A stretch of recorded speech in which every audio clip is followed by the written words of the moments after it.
Okay, so hello everyone. Welcome to our post-lockdown live discussion today. As the world has slowly started to emerge from the coronavirus confinement measures, there are of course some challenges countries are facing. There are many questions around how societies can reopen safely and about what the transition to a new normal may look like. Therefore, at COVID Action Network, we prepared some questions that might help us understand the current and future realities a bit better. We will be discussing this with a group of journalists from across the world. They're based in Italy, Spain, Croatia, and Belgium. And just to start off, I'd like to ask you to briefly introduce yourself. Just tell us a bit about your work, where you're from, and where exactly in the world you are located right now. John, would you like to start? Yes, I'm located in Rome, and I have been here for a while. I'm from the United States, but I've been overseas now for 20 or some odd years. As a journalist for the past 16, freelancing, prior to that CNN, and have freelanced an awful lot and worked an awful lot around the Middle East and on conflict areas and stories. But recently been working here in Italy with CNN on the COVID story and the coronavirus. Valentino, tell us a bit about... Hello everybody. I'm Italian journalist. I live in Rome as John. I work for the Italian public radio, the RAI. And I follow I just report from Palazzo Chigi, that is the palace of the Italian government. I report whatever our Prime Minister, Giuseppe Conte, says. Tomislav, would you like to go next? Yes, hello from Brussels. I'm a Croatian journalist based in Brussels, working as a correspondent for a daily newspaper in Croatia, Vecernji list, and I cover the EU, all its institutions, and I've been doing that for 9 years now. And sometimes I have a sense we are moving from crisis to crisis as an EU, and the institutions that are reacting to the events and shaping politics. But this crisis has been really something extraordinary, and we'll discuss that during this Zoom meeting. Okay. Fiona? Hi, I'm the editor of The Local Spain, and I'm based in Madrid. And normally I write about pretty much anything to do with Spain for an English-speaking audience, and that's for people who visit, who live, the experience of living, moving, all that sort of thing. But in the last, I guess it's only been 3 months, but it feels like a lifetime, I have only really been writing about coronavirus and the practical aspects of how that affects life, as well as the devastating reality of it in Spain itself. We've still got some of you who haven't introduced themselves. Just quick introduce myself. I'm Tihomir, and I'm a journalist for more than 30 years. I'm starting with a Croatian national public channel, HRT. Then been doing the first private TV station in Croatia, 24 hours. Then I've been freelancing. And I'm proud that I've been part of the newsroom that John, my excellent colleagues, was leading at that time in the Middle East. And right now, in the last 5 years, I'm a news director with N1. It's a Croatian 24 hours news CNN affiliate. So that's obviously, as a 24 hours news channel, we've been covering a lot of coronavirus in the last couple of months. Thank you so much for introducing yourselves. So we will start with the questions now. So what would you each say, what's the general population sentiment in each of your countries? How your country's government has handled coronavirus crisis so far, what has worked, what hasn't? So let's start from you, Tihomir. What do you think about Croatian government, how it has handled this health crisis? Yeah, I mean, right now, I think that a couple of days back, we don't have any new cases of coronavirus. And basically, you know, Croatia was one of the first European countries getting on lockdown, complete lockdown. If I recall, I think that 1st of March, we had the first official cases of coronavirus, but then just, you know, 2 weeks later, on 14th of March, pretty much Croatia went on full lockdown. So right now, you know, after a couple of months, I think that we have a total of 2,500 cases with 105 deaths so far, which is, you know, comparison with, obviously, with, you know, some European countries, it's pretty much a low rate there. So basically right now it's a strange moment for Croatia. You know, just recently on 28th of May, Croatia is actually officially opening the border for 10 countries, 10 neighboring countries, for complete opening the tourism and you know, society, because, you know, the loss that we could count on the tourism might be pretty much damaging for a country. Estimating, they said that we're gonna right now accounting with 10% of losing GDP, and that was just the beginning. So if we are not able to getting some income from tourism in the next couple of months, it's going to be really, really struggling for the government for, you know, getting budget, you know, ready for autumn and for next year. But then we have a strange moment right now. Someone says in a current newspaper analyst that we have a death rate of 0.01%, and the loss is more than 40 million kunas right now, which is, you know, almost 10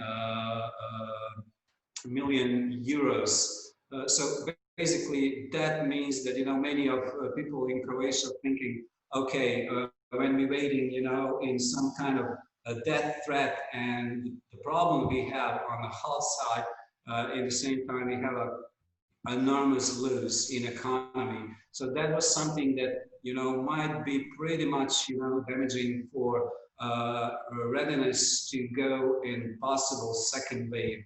Because, you know, on the first wave, Croatia was completely locked down. That was so serious. The people was, you know, absolutely, you know, aware of danger that might be threatening the country. But right now, in the eve of possible, you know, second wave, I think it's going to be much, much harder to actually getting that strong message that second wave might be coming and might be damaging also. So that's something which is really debating right now in terms of how damaged coronavirus was in terms of, you know, public health, and how damage was in terms of economy, and probably the second, if there will be second wave, it's going to be pretty hard for government to explain why we should go on another lockdown and, you know, losing another billions and billions of euros.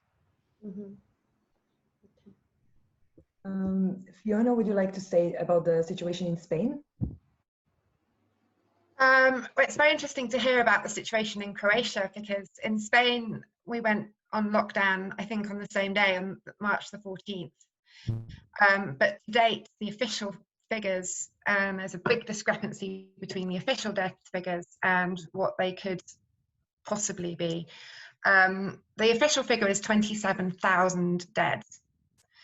And the statistics show that actually it could be as much as 44,000 that are dead. So that's obviously a huge discrepancy. But there is a general feeling that lockdown worked. People, amazingly, considering how strict it was, I mean, people kept their children inside for 8 weeks. Children did not go out in the streets. It was really incredible.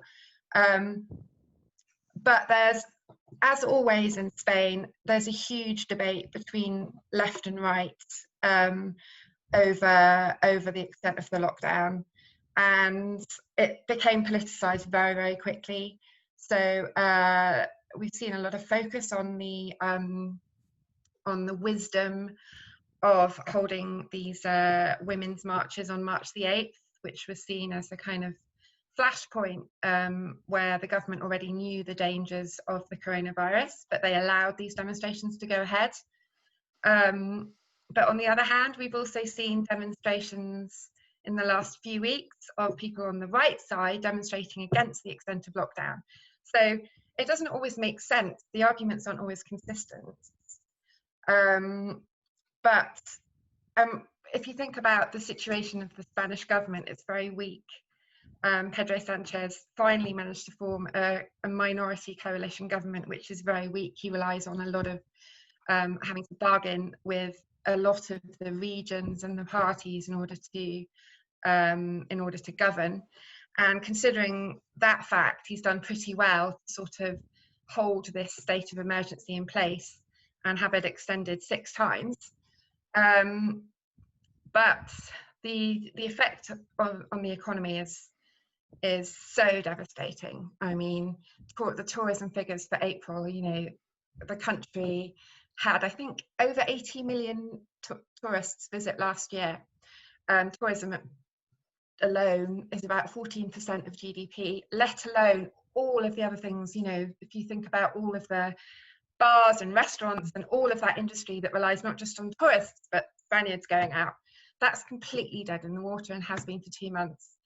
So the cost, beyond the shocking official death toll of 27,000, the cost of to the economy and to the kind of social system of Spain is I think going to be even worse than the last recession.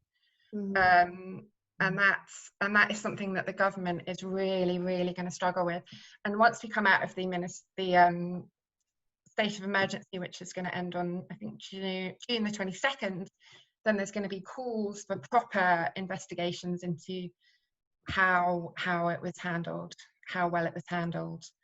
And then, of course, we have the fear of the second wave coming, and the opening of tourism and all these things that are going along, which every day is sort of new worries for Spain, really. Yeah, I think it's quite interesting because we have you from Spain, and then we have Italy and Croatia, and all 3 countries heavily depend on tourism. So I think the question of tourism will be one of the most important questions now after the first phase of the lockdown was lifted. So would you, Valentino, maybe say also about the situation in Italy in regards to how the country was handling the crisis, and also now with opening up to tourists? Well, as you know, Italy was the first European country to get hit by the COVID-19. So I think that this is a key factor for our reaction. So we had quite no models. We just saw what happened in China and Korea, and we have had to react, and surely mistakes were made there were surely delays in the lockdown, because we had our first cases at the end of January, but the lockdown in Italy was for the whole country the 9th of March, and we closed the northern part of Italy at the end of February, and then with a progressive way we got to close the whole country. And now 1 month ago we started to reopen, and now for us the lockdown is completely over a week ago. So the problem with Italy, it was, as I said, we had somehow to improvise a reaction. We were not prepared. Our healthcare structures were really unprepared to an emergency like this. So the lockdown was mainly to buy some time and to get money and to get time to adapt all the hospitals and the structures. From this point of view, I can say that it worked, because if you think that our healthcare units were just like 4,000 places at the start of this emergency, and now we the numbers almost doubled. So now we're ready for, well, let's hope not, but we're ready for a second coming of the virus, and but 2 months of lockdown was really hard for Italy. And you have to consider that our economy was already struggling before the crisis. So the whole last year we spent just trying to recover, and we were just trying to recover a little when the crisis of COVID-19 hit us. So now we're back at square zero. And I know we'll talk about this later. Now, shutting down the country was was easy, but the worst part is now, because our economy is devastated. And we were talking about tourism. I worked in Palazzo Chigi, where the government works, and it's in the really center of Rome. So it's terrible to see the center of Rome with no tourists. And even now that the lockdown is ended, in the center of Rome is still a desert, because many shops, many restaurants, many bars just didn't open now. And so this is the problem now. The reaction of the country was good given the situation, but now we have the really big problem. Yeah, Valentino, I also live in Rome, and it's really sad to see that many businesses now won't be able to open again, even though we're trying to restart the economy. But the situation is terrible. And John, I would like to hear from you a bit about your opinion on this, on the handling of the coronavirus crisis in the US, as you are American, if you would like to. Yeah, Valentino described the Italy's handling, which I think was quite orderly, and the Prime Minister Conte really delivered on this one. He's a former professor, and he spoke to the people, and he told them of the concerns, and this is for the interest of the old people and so forth, that we must go and stay inside, et cetera, et cetera. Italy has a system, even though at times politically here you have fireworks and so forth, but a system that worked. In the US, on the other hand, you have COVID that ran into an election cycle, and one unlike any that we've ever seen before. It's a super hyper-partisan year in era, I would say, with the administration in the White House now. And they were simply, clearly not capable of doing what the government here did, which was to present a rational, reasonable case for what is this virus, how do we deal with it, how do we respond to it, etc.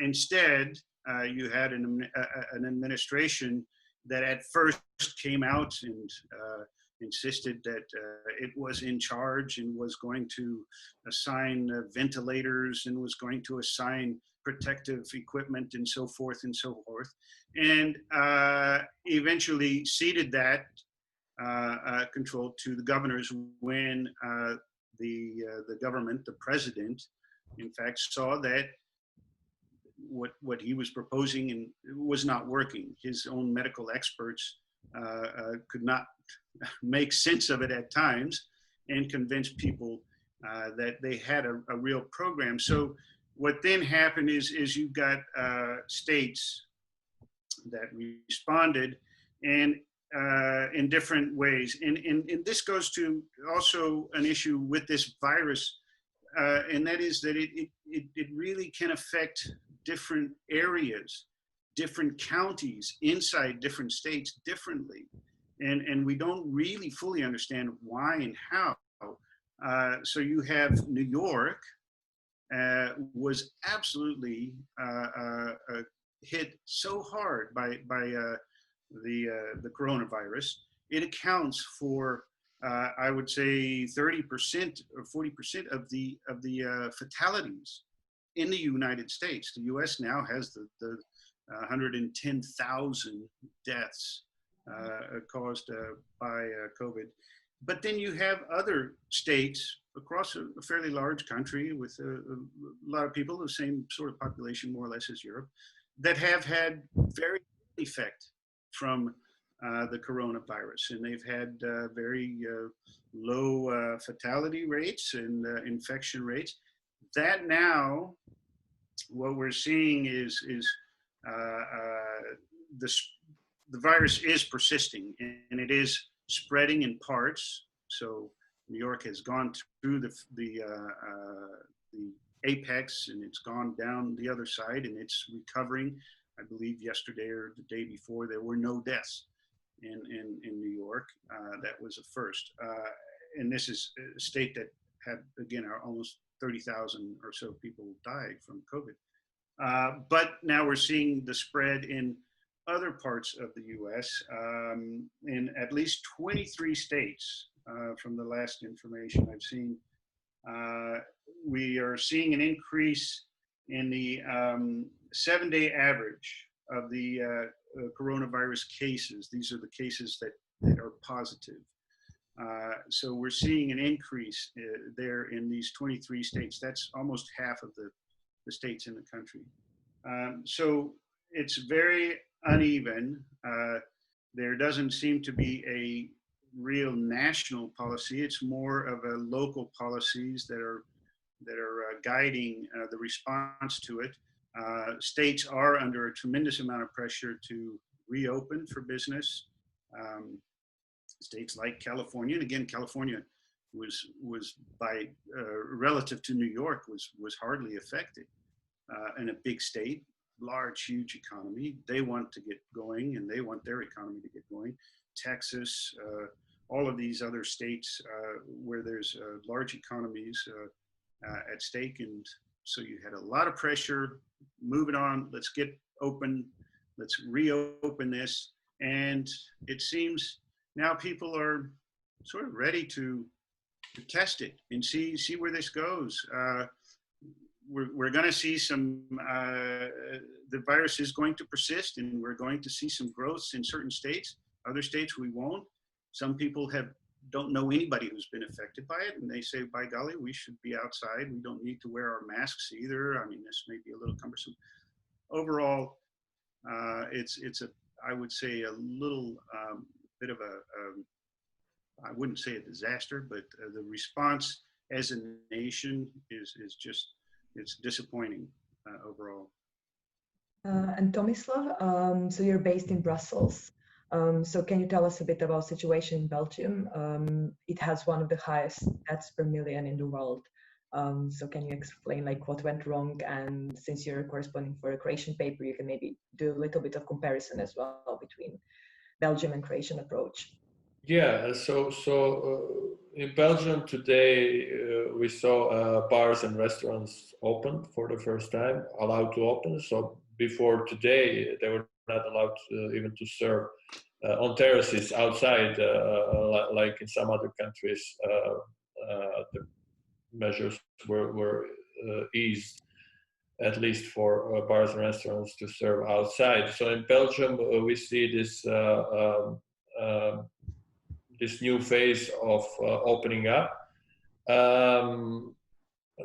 But yeah, Belgium still, even though it hit the peak a few weeks ago and the figures are lower and lower every day, it still has the highest figure of deaths per capita in the world. I think it's 840 deaths per million, followed by UK. So in total, we had in Belgium over 59,000 deaths. They're closing to 60,000. No, sorry, 59,000 is confirmed cases. They're closing to 60,000 confirmed cases, but the number of deaths is 9,500, so closing very close to 10,000. But maybe a little bit comparing to Croatia, I haven't seen or had the impression that in Belgium a lot of people were very nervous about it, about these high figures. That they kind of accepted this new reality pretty calmly. Maybe it has to do with some cultural differences between countries, but in some countries, not only Croatia, but elsewhere, countries that I followed, I've seen with every breach of COVID-19 to a care home, to retirement homes, we've seen media reports that were questioning, asking for people to be found responsible or to be sacked, managers of these care homes. In Belgium, we didn't see that. Belgium, as a society, kind of dealt with this pressure of highest figures in the world pretty calmly, I would say. And of course, the Belgian government, as we all know, has been arguing that the numbers are higher in Belgium because they are just more fair and honest in counting all the deaths, all the cases. They were arguing that if other countries were counting the deaths in care homes like they are counting here in Belgium, that other countries will also see higher figures. You know, this is something that someone can or would rather choose not to believe, but it's a fact that not everywhere in Europe or around the world, the methodology of counting the deaths from COVID has been the same. So it might still be the case that Belgian authorities are saying something correct here. But I've been following the EU more closely since I'm an EU correspondent here, and that has been really scary to and disturbing to follow, because at one point when all the countries introduced unilaterally extraordinary measures, when they set up border controls, sometimes in places where they haven't seen or had border controls for decades. For example, here in Benelux, I mean, the Schengen Agreement, no border zone in Benelux is much older than in other parts of the EU. But still, when the border controls again reappeared, and people living in those villages on the Dutch-Belgian border kind of also accepted the new reality pretty surprisingly calmer than you would expect after living for so many decades without any border controls. But at that point, when Schengen zone collapsed temporarily, I hope, because there is a path to a full operational no border Schengen. But when the border controls showed up and the single market seemed to be jeopardized, the trucks with goods could not cross the borders. At that point, I think the alarm went off in European Commission, in European Parliament, and everywhere. Of course, it was alarms in empty buildings because already everyone was working from home. But I don't think we've ever seen such an alarm in the EU like we did at the beginning of this crisis, because most of the decision makers realize that if they don't do something right there and right then, if they don't rebuild this feeling of solidarity between member states, if they don't think of something that would make the single market function and open up the free flow of goods, at least if people were not traveling because of the closed borders, then it would open up the question for how much longer EU could survive in such extraordinary circumstances. And luckily, the peak of this drama seems to have passed. We've seen strong signals of European solidarity, and countries have started to help each other, and patients from Italy were transported to German hospitals while they were on ventilators and recovered. People woke up in Bochum or in places in Germany, and they were put on a ventilator in Bergamo or in Italy. These small signs of solidarity, I think, kind of lifted spirits and helped the EU to do something about the fact that at one point everything seemed to be collapsing. And then again, of course, the big recovery plan that the European Commission has come up with, it's a big, still open question because it still needs to be negotiated, but it's pretty bold step on a way out of the crisis. And we'll see probably this month, but also in July, whether member states would agree on that. And but looking at all this from here, from Brussels, and especially from European quarter of Brussels, where it was an empty ghost town like everywhere else, but the real drama was going on practically to save the European Union from collapsing in these extraordinary circumstances. Mm-hmm. That's really interesting, Tomislav. Thank you so much. I would like to know what you think from the newsroom in Croatia, Tihomir, because of course, because of your job, I'm sure that you have a quite solid perspective on this. Well, you know, what is interesting right now, I think it's going to be pretty much interesting for all of you that, you know, Croatia is pretty much one of the first countries to go on lockdown. In one particular time, Oxford Institute says that you know, in chart, which country has a toughest measure on the lockdown, Croatia was on the top in one moment.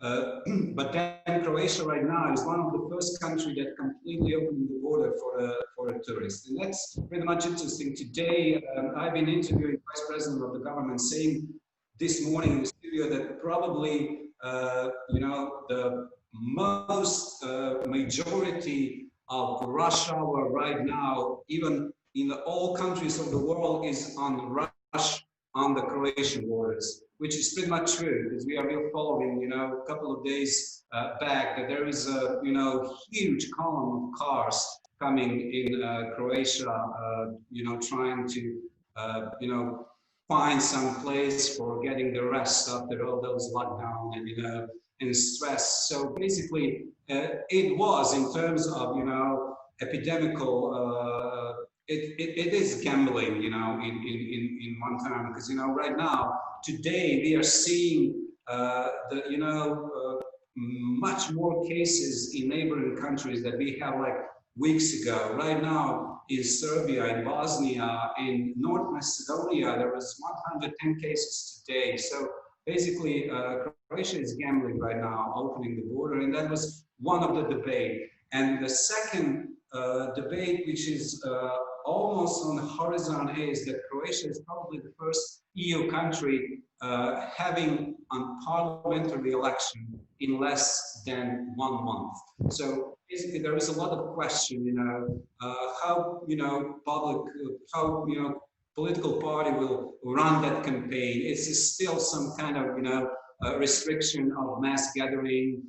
So if there will be, you know, allowed into party to have rallies, you know, gathering on the squares like there was before during the election campaign. And even today is one of the interesting stories that some of the countries abroad, like Canada, actually forbidding Croatian citizens to go on a polling station because, you know, there is still not safe to, you know, running the election. So that's opening the second question about how government is handling, you know, that pandemic. And right now, which is kind of interesting, that, you know, pandemic fighting was kind of political weapon, because, you know, challenging parties, you know, left coalition actually pretty much attacking, you know, the government, that they using that trust that has been, you know, built during the crisis to actually, you know, having some, you know, achieving some better results on the parliamentary general election. pretty much there is a kind of explanation for that, because the leading people who's been at the beginning introducing as experts and scientists, who's been running the crisis at the beginning, and that was one of the positive steps, because there was no politicians on the first row. There was always people from science and experts running that emergency measures in Croatia at the beginning, and that was kind of positive step. That was gathering the huge trust in public that there is now some kind of political movement saying we should go to lockdown. And there was serious experts and scientific said that we should go to lockdown because that's the only way to fighting the epidemic at that moment. But right now, those same people, experts who's been running that Civil Protection Council that has been doing the daily press conference, right now that same people obviously will be very close to the government or leading ruling party on the election. Even some of those will be on the candidacy list for the party. So it's pretty interesting right now that that fighting against the coronavirus, that positive results of fighting the coronavirus right now, it's beginning to be political weapon. Because a ruling party says in one of the speech on a recent campaign, a sentence like, could you imagine if opposition has been running the country on the eve of a corona crisis, what result we might have right now, that when we must, more debt that we have right now. So it's pretty much, dangerous that positive movement and trust in science and experts should be jeopardizing with a, political campaign that has been running these days in Croatia. So that's something. And another, just quickly, really unbelievable moment in Croatia. We have a monthly poll of political parties and popularity of political figures and politicians in Croatia.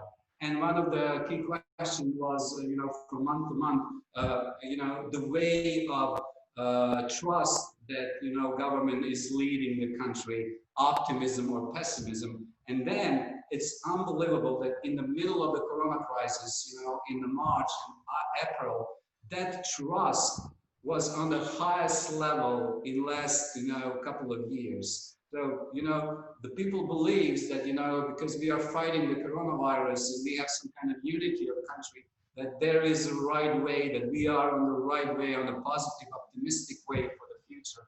And right now, just less than a month after we reopening the country, that, optimism went on the pessimism side. So running the campaign and, getting back in normal, or actually, having that, feeling from people that we are pessimistic right now. So we are, back in normal, we are, fighting all those political questions that, majority of the people, believe that we are much more pessimistic right now. We've been in the middle of the corona crisis time. Thank you, Tihomir. Very insightful. Just because I'm a bit time conscious, we're gonna jump straight into some country-specific questions that we prepared for each of you. I would like to start with Fiona.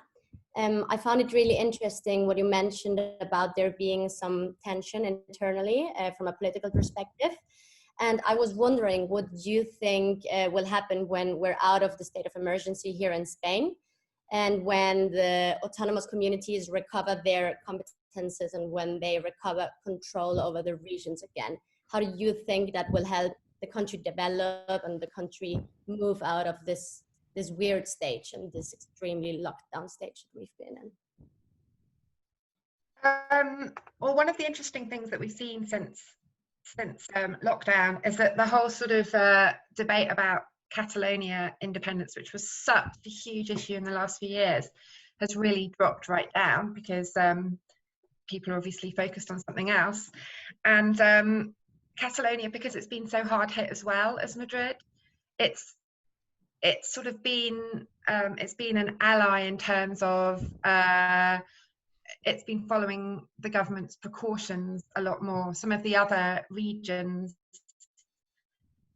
because Spain is so regional and each of the 17 regions have their own health authority, you know, some of the other regions arguably were saying, well, we haven't been hit very badly, we shouldn't have to follow the same lockdown. Whereas Catalonia has been on the same scale really as Madrid. I mean, less so, but not so much less so. But the problem is obviously that situation is not over. I mean, that is going to come to the fore again very, very quickly. And the government has been quite clever, I would say, quite astute in that what it's done is it's sort of devolved responsibility for the third stage. So in terms of lockdown, as I said, we had a very, very strict lockdown, one of the strictest in Europe. There was not even, you weren't allowed to go outside for exercise. Children were not allowed outside. And then they introduced this 4-phase sort of lifting of lockdown, as we've seen in lots of other places.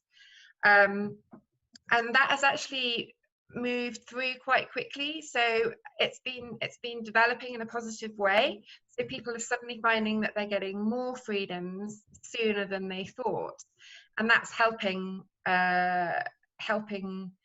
people feel positive about the situation.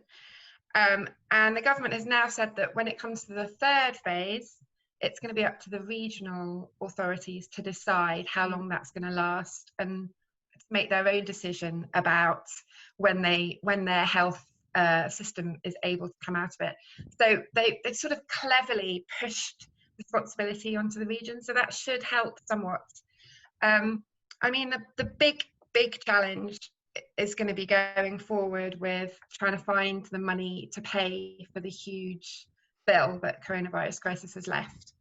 The government made extraordinary promises to help small businesses, big businesses, to help everyone, you know, to fund these temporary layoffs, kind of try and keep businesses alive, and that is going to leave a huge bill, and that's going to be very problematic in terms of asking regions to stump up, especially regions that feel that they were not hit so badly by the health crisis, but suffered more in terms of tourism. So, for example, the Canary Islands and the Balearic Islands, which have both been relatively light in terms of the effects of the number of people that have had it and how ravaged their health service was. But they've still had to be very slow in opening up again. And those regions argue that they should have been given sort of fast track to invite tourists back. They should have air corridors between Germany and the Balearic Islands, for example. So all of that is going to cause a lot of problems, I think, going forward. I agree that it's definitely going to be fascinating to see how this all develops. And I'm based in Barcelona and can confirm that there is a lot of tension still going on. Even when there were loads of deaths, there was still time to speak about the big independence issue.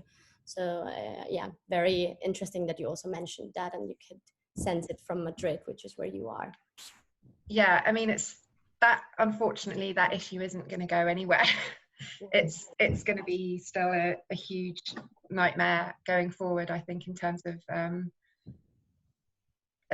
trying to maintain some sort of peace within the regions, and all of that's going to be exemplified with a country that's in crisis, whereas Spain had been doing quite well, it was definitely recovering, and you know, it was healthy, and that really has the forecasts are not good at all. Yeah, thank you, Fiona. So Tomislav, you mentioned EU Recovery Fund earlier, which is, I think, very important topic at the moment. And it's also quite controversial because we have countries in the north of Europe, like the Netherlands, Denmark, Austria, that are strongly against it. And then we obviously have countries in the south of Europe that were affected by corona crisis more, and that need it as soon as possible. So how is the situation now regarding that, and how to find a consensus between the northern and the southern part of Europe in this regard?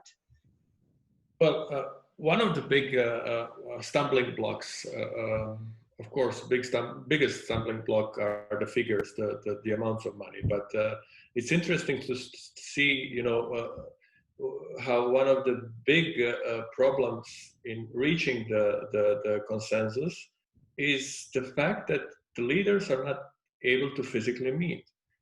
So the June summit, European Council, will take place in a video conference, and they're aiming to have a physical meeting in July, but they're still not sure whether they will be able to have a physical meeting, and how will this meeting, this big summit, look like in July. Because usually it's not only the head of state or the government that attends the summit. He has his entourage, you know, delegation is quite big, especially when the money is involved in negotiations. You know, sometimes these national delegations can count to 10 or 20 people. And of course, there are like a few hundred journalists in a press center who are covering all this. You know, this is a lot of people at one place for times like this. And we still don't know how this July summit will look like. We might be faced with online press conference, journalists not be able to attend to enter the building. But there are some calculations, and a lot of diplomats are expressing this frustration that you can't do much on this kind of video conferencing, you know, especially when there are hard negotiations to have, when you need to really look someone in the eye and make him move in his position, negotiate with him in the toughest way to reach a compromise, which is something you just can't do on a video conference. People are not that focused when they're discussing online, and there is of course an issue of confidentiality. Usually when leaders, 27 leaders, sit in a room, no one listens what they're saying. It stays between them, and they can talk more openly. There is no record of it. Of course, there are interpreters, but it's very, very confidential, and leaders feel comfortable in this confidentiality, you know. But over video conference online, they just don't know who's sitting in this room, in that capital. You know, they don't have a control of that, and they have fear. Some diplomats have told me, you know, they cannot talk that openly in video conference format. And then, of course, you cannot just pull someone by the sleeve and take him on the side and negotiate with him, you know, eye to eye, and reach a compromise just between two countries that would open up a huge compromise between 27, which is something standard negotiating procedure at EU level among 28 or 27 member states. But in this video conferencing format, it's just impossible. So if there won't be any physical summit, but we all hope in July there will be, maybe not just one extraordinary, but maybe even two, because the aim is to reach a political deal on this package, recovery fund, and the next multi-annual financial framework by the summer break. So before August, that means by the end of July. But if they're not able, if there is a second wave or anything else, if any one of them gets sick, you know, at one of these summits, it would be very demotivating for all the others to attend. If they're not able to gather physically in one room, then the reaching a deal would almost be impossible. So that's one precondition, you know, to have a physical summit for the deal. And then again, Frugal Four are gonna, I think, oppose or hold their lines, oppose the package in a total figure, or in this mix of grants and loans. They want more loans and no grants. I think they will be very hard in defending their lines. But I have the impression that some of the lines they draw are already signaling that they're willing to compromise. You know, for example, when they say we're against debt mutualization, Commission has been convincing everyone, and they've convinced German Chancellor Angela Merkel that this is not the case of permanent debt mutualization. This is just one-off, specifically targeted to fight this extraordinary crisis, you know. And Germans agreed to this perspective. That's why Chancellor Merkel agreed with Macron on the figure and the grants part of it. I think when you listen to Austrian Chancellor Kurz, what he's actually saying, he's opposing this proposal by the Commission, but also leaving a lot of space when you read between the lines to reach a compromise 2 or 3 steps down the road. I think it's possible, you know, to reach a compromise between 27 leaders before the summer break. But then again, it will be an uphill battle. You know, some parts of this whole package need to be ratified in all the national parliaments, and we've seen how this is difficult procedure, and sometimes there are surprises in some national parliaments that could jeopardize the whole deal. I mean, in any case, everything should be ready by the end of the year, put into law, ready to front load the money from January 1st, 2021, just to avoid this huge recession. But and I'll finish with this because I know we don't have much time. But yeah, thanks for that, Tomislav. Yeah. Interesting points there. Sorry, I'm going to have to move on because we are quite short on time. Staying on the EU response to the coronavirus crisis, I would like to ask you, Valentino, about Italy, because Italy is the country that is going to receive the most funds from the EU Recovery Fund. But it's going to take quite some time before we receive this money. And obviously in Italy, the economy is crashing, so we need this money sooner. So I wanted to ask you a bit more about the political debate that's going on at the moment in the country. Yeah, as you said, the timing for us of the arrival of this money, that is a huge amount of money, and then Italian government is really satisfied, of course, by the proposal of the EU Commission. But the problem is the timing, because Italy is asking that the money arrive within next months, and is saying that next year will be already too late.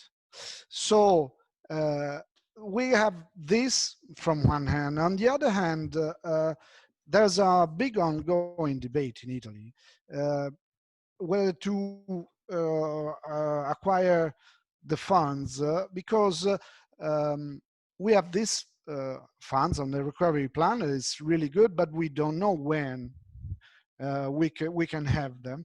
And there is other programs. I'm talking about the European stability mechanisms, and this is already accessible, but there are a lot of parties, political parties in Italy, that don't trust this program because in the past this program has been used to help countries with the bankruptcy, and it has really hard goals to meet of stability.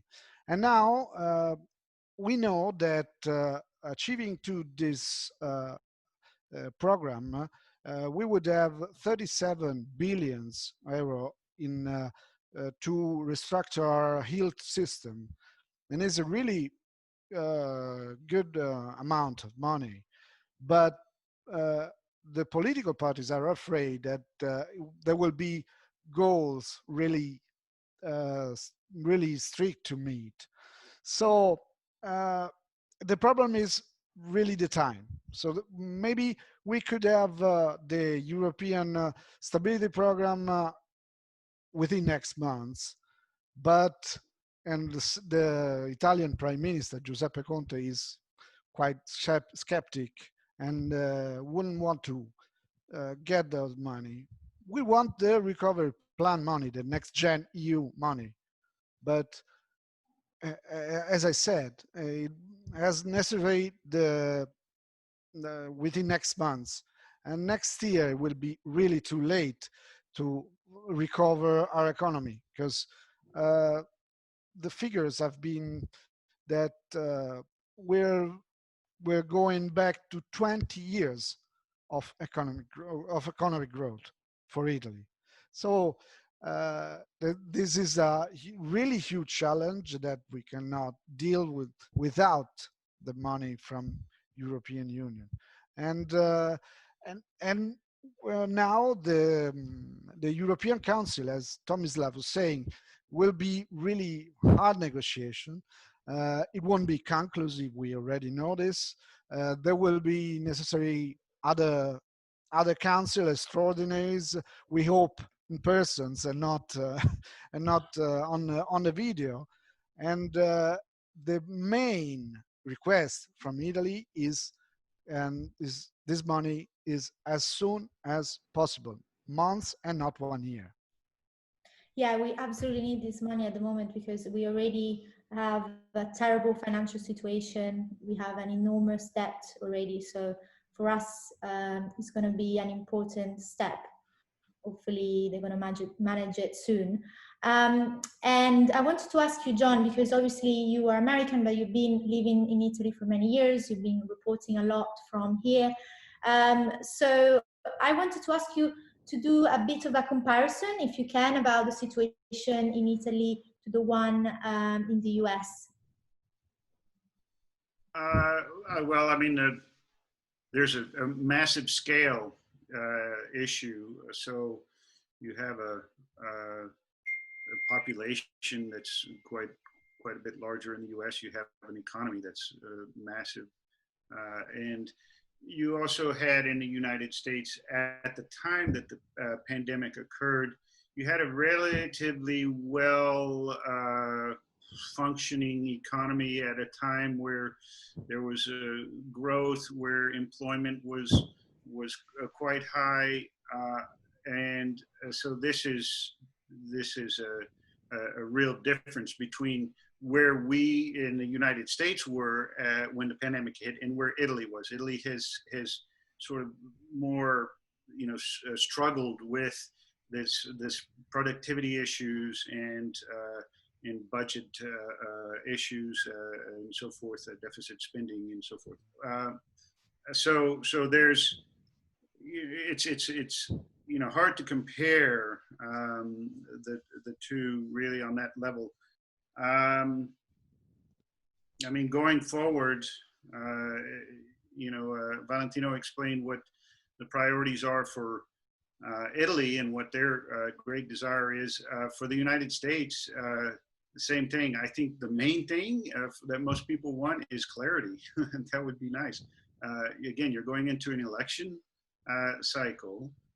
And one side is saying, the president, that we're going to grow our way out of this mess, and we're going to see a V-shaped economy, which means we're going to come down. And by gosh, this is like a storm. It hits, we rebuild, we move on. That's how they see things in the administration, that we are going to go back up. Others are saying, no, hold on. This unemployment, record unemployment, 40 million people who have been unemployed since this pandemic started. That's not going to resolve itself. They're not all coming back to work. In fact, many are now saying that they're coming back, or those that are coming back, to different conditions of work and pay scales and so forth and so on. Things are going to take a while to sort themselves out in the United States, but I think everybody is looking for clarity. And unfortunately, it's, again, an election cycle, 5.5 months from now, a very important election taking place in the middle of another story about brutality, police brutality and racism, which is creating this massive outpouring onto the streets of people across the United States and cities all over the United States. And so you're getting a sense there that from a lot of people that you know, things are just really going into a disastrous, you know, that's where we're headed to disaster. Like most of the recent polling done is showing a huge percentage of Americans thinking we are just going to disaster here. So they've got a lot of work.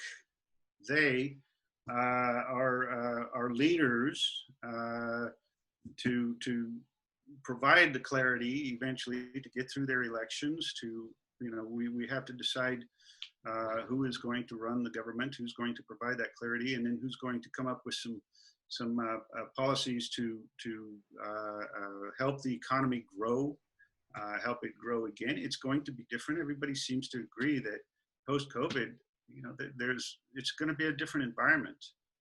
For economies are going to be somewhat different. We're all going to work from home, maybe. I don't know. Maybe we will, maybe we won't. But things are going to change.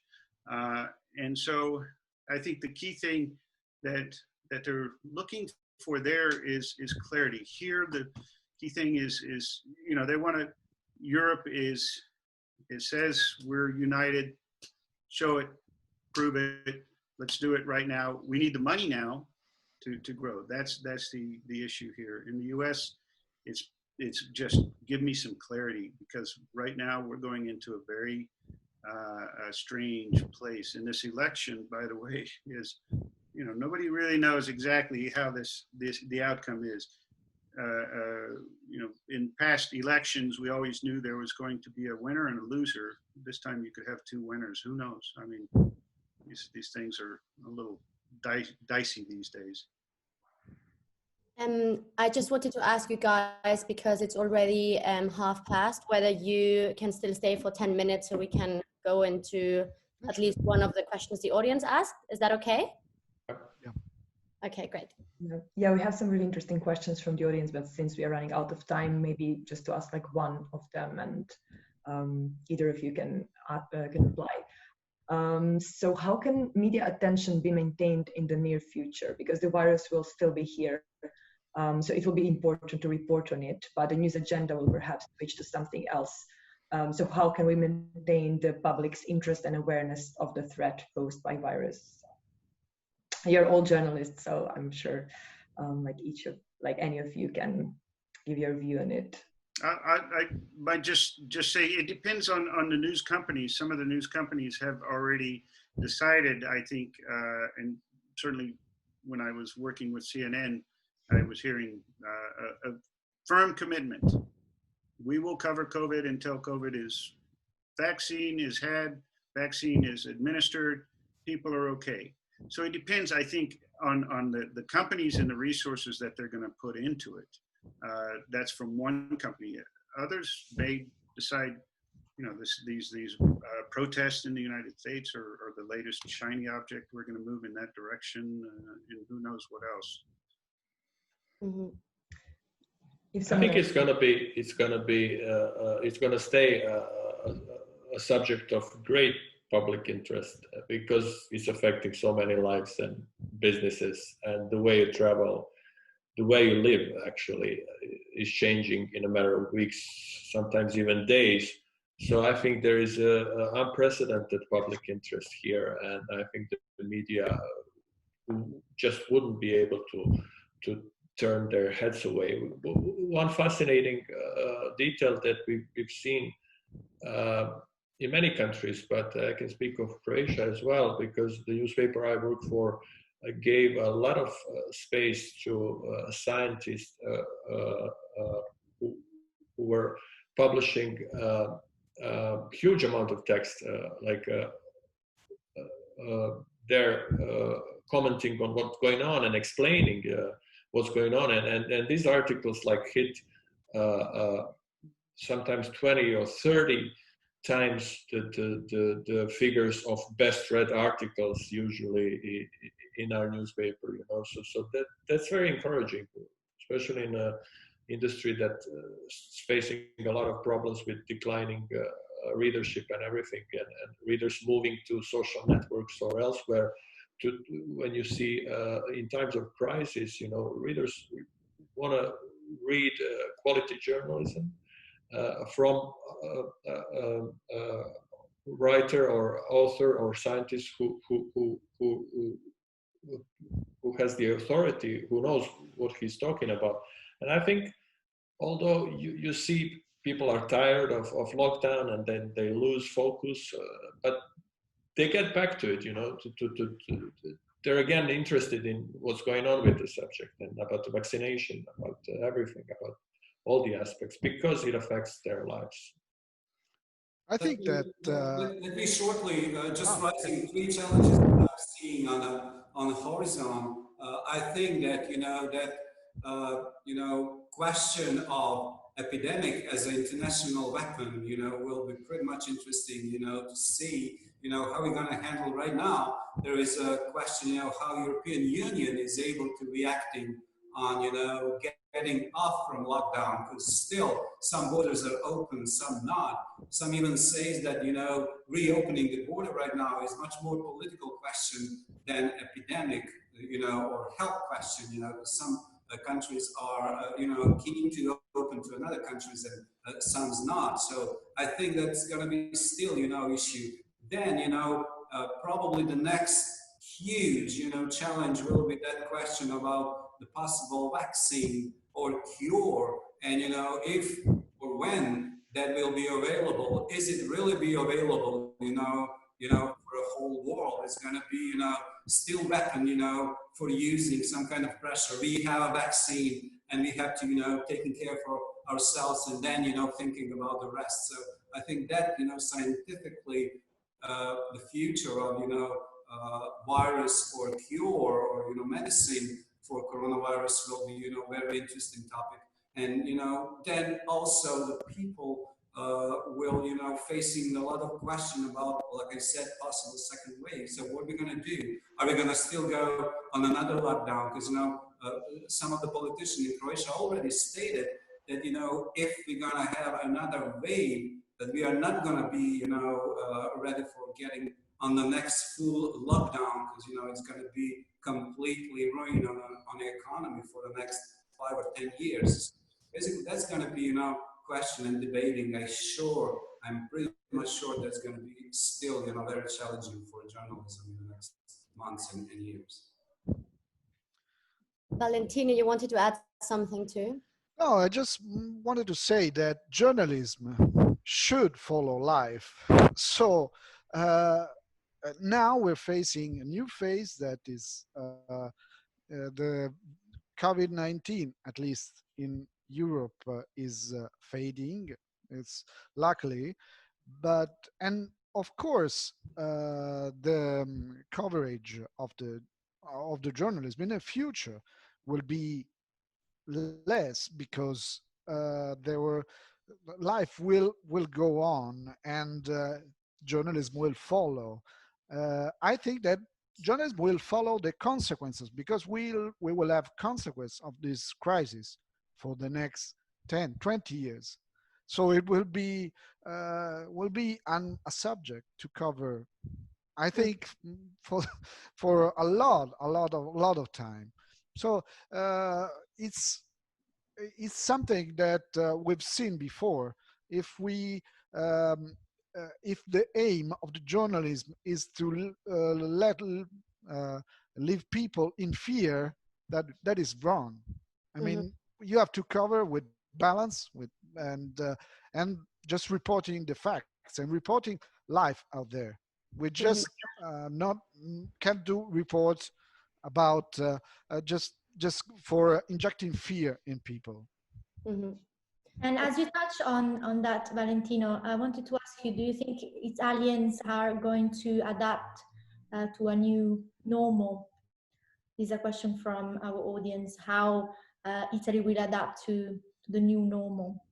I think Italy adapted quite too well to normality now, because its lockdown expired 1 week ago, and we saw a really huge amount of people in the street, low masks, without no distance between people. So this worries me a bit, because it's quite like, it's almost like we have no memories of what happened to us. So this is really a huge problem. And still we have, in the northern part of Italy, we have even in the numbers are really, really low. But the COVID-19 is just in the northern part of Italy. And a lot of people is saying that we shouldn't have to open the northern part, because now the risk is to spread the virus in all over the country. So people is adapting. People wants to go back to normality. And what Giuseppe Conte said just 2-3 days ago, that, okay, the lockdown is over, but just one rule, masks and distance. That what Italians must do at least for 2-3 next months. Yeah, because otherwise we could get into a second wave very soon, and that's the worrying.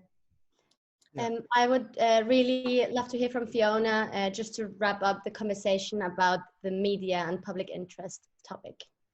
Well, I think from the point of view of the cycle that we've seen from our readers at the local, it started, we got a huge amount of interest because obviously Spain was sort of following in the footsteps of Italy, but it hadn't really reached the more sort of France or the UK. And so a lot of people were looking to see how Spain was dealing with it differently. But very quickly, we saw the sort of drop off of people wanting to know about the daily death counts and these kind of headline grabbing sort of stories that were at the beginning. And now it's much more in the practical. People want to know practically what they're allowed to do. When are they going to be allowed to travel? When are they going to be allowed to meet their friends, see their relatives, book trips, all of that sort of thing. But going forward, I think we can sustain the interest in it by talking about how all of those issues that have been covering for years in Spain, like the over-tourism, Teresa, you're in Barcelona, so you know about the huge problems that Barcelona has of being such a touristy place. Like, this is sort of an opportunity for the tourist industry to rebuild a little bit in a more sustainable way. And so going forward, sort of everything that we look at in Spain is going to be framed in this coronavirus, post-coronavirus or living with coronavirus world. So I think it is going to be wrapped up very closely, but it's also going to be about sort of more community, doing local, looking at local issues and trying to build communities more sustainably. That people are more interested in reading, especially in our publication, rather than the sort of, they'll get the more global issues about vaccines and things from other places. What they really want to know is what specifically in your area, in your town, in your resort, in your country, how things are going to change, what practical things are going to be different. Mm-hmm. Thank you, Fiona. I think that was a very positive final message, seeing that there is also room for opportunity to build something a bit more sustainable, a bit better in many areas of life. So thank you for that. And now to the five of you, thank you so much for your time, for your insights. It was truly interesting and fascinating to hear from you, from your respective parts of the world and the areas of expertise. And I would actually have loved to speak to each of you for at least an hour or two, because you have so much to share. So I do encourage you to go to the site, to covidaction.net, and to sign up and to share your views, your ideas, the solutions that you think would be great to have, to join the conversation, the debate, and also invite your friends, your colleagues, and everyone you think that could be interested to join the site too, because that's what it's all about sharing and speaking. I also invite you and everyone who is watching to join next week's panel talk, which is on education on Monday the 15th. So I hope to see you all there, and thank you again for your time and for your insights. Thank you, Teresa. Thank you all. Thanks. Bye. Bye.